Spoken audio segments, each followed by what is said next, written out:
welcome back to Brand of Adventures. So in today's video, I'm going to be showing you guys how to make your very own St. Patrick's Day 4-leaf clover plushie. So I've been really into making plushies lately, if you cannot tell by the number of plushie DIYs I've made.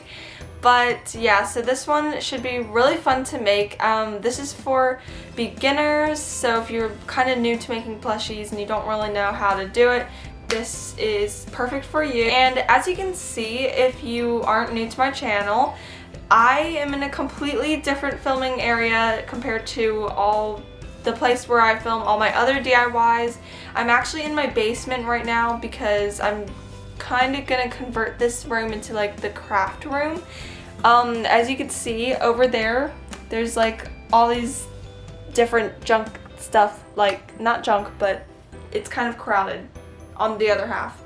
So yeah, without further ado, let's just get right on into the video. Also, happy St. Patrick's Day to all of you watching this on St. Patrick's Day. But the materials you'll be needing for this DIY are some sort of green fabric, and this was actually leftover green fabric from a shirt that I cropped. I didn't do it on video though.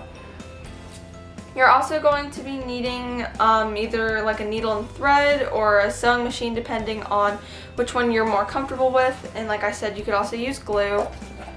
You're gonna be needing some paint as well for the facial details, but you can also replace that with needle and thread, although I think paint is much easier to work with, and it also looks a little cleaner too, in my opinion. And you're also going to need some toy stuffing or whatever you want to stuff your plush. You're also going to be needing some scissors as well, of course, to cut out the fabric, and either a Sharpie or something to trace out the fabric with. So yeah, now let's actually get into the DIY. So I haven't really brought down a table or anything in this room yet, so we're actually just gonna do this on the floor, guys. Yay! So the first thing you're going to want to do is grab your fabric, and you're going to need two sides of this fabric, just so you guys know, and you're going to make sure that is inside out. So the side that you do not want to be facing up for the finished product should be facing out right now, and you just want to go ahead and fold your fabric in half. I found this picture on the web, and I'm basically just going to copy that onto here. This does not need to be perfect at all, by the way.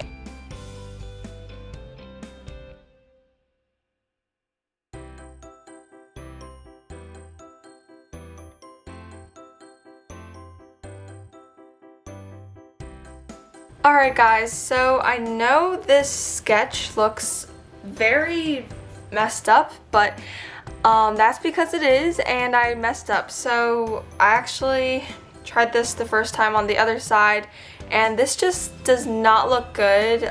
Drawing a 4-leaf clover is way harder than you think, really. I'm not even exaggerating, but I think this is close enough to what I was trying to go for, so we're just gonna start with this. And unfortunately, I already see some bleeding through on the other side. I don't know if you guys can tell, but yeah, so that is not too good, but I think it'll still be okay. All I'm gonna do is just bring it over to my sewing machine, and if you're gonna stitch it by hand, all you wanna do is just go along the outline of it.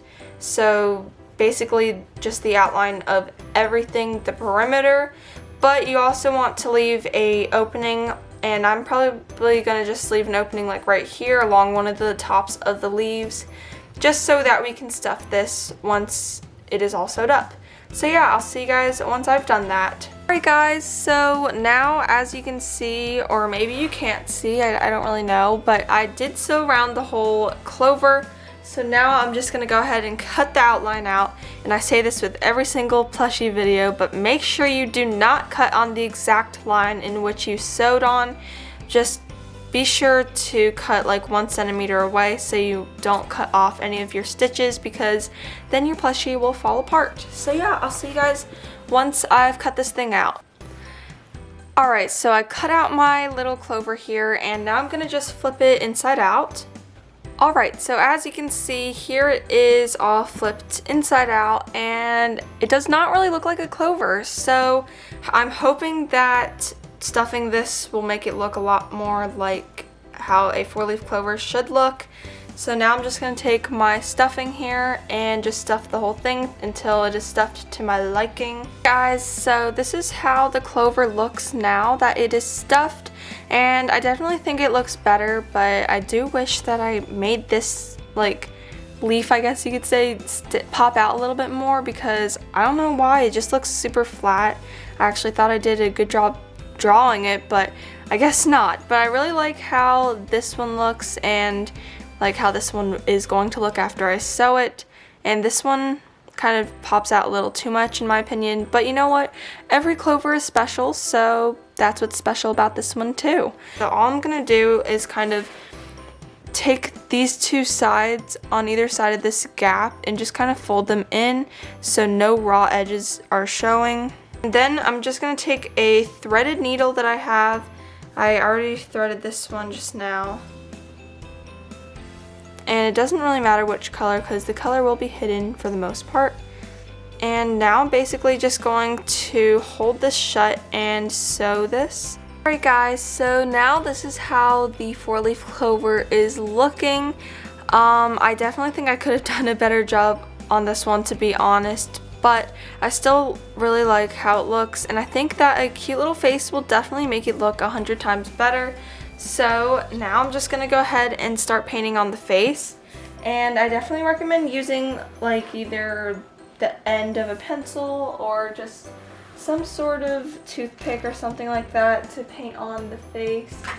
So I'm gonna start off by painting on the little eyes, and I'm just gonna kind of dot on where I want them to be.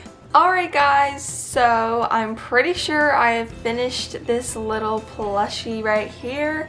So this is what the finished product looks like. Sorry about my hands, they're kind of painted on because I got paint everywhere, but here's what he looks like. Super cute. The paint is still drying, but that's just how I did the face. Nice and simple.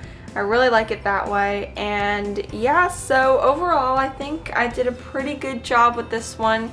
It is definitely a super quick DIY, but I definitely think I could have improved upon it. And yeah, hope you enjoyed this St. Patrick's Day DIY anyway, and again, I hope you guys have an amazing St. Patrick's Day if you celebrate it.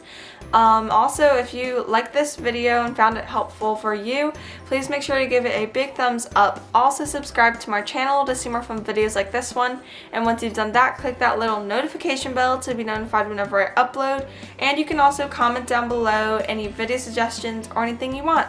So yeah, thanks so much for watching, and we'll see you guys next time. Bye!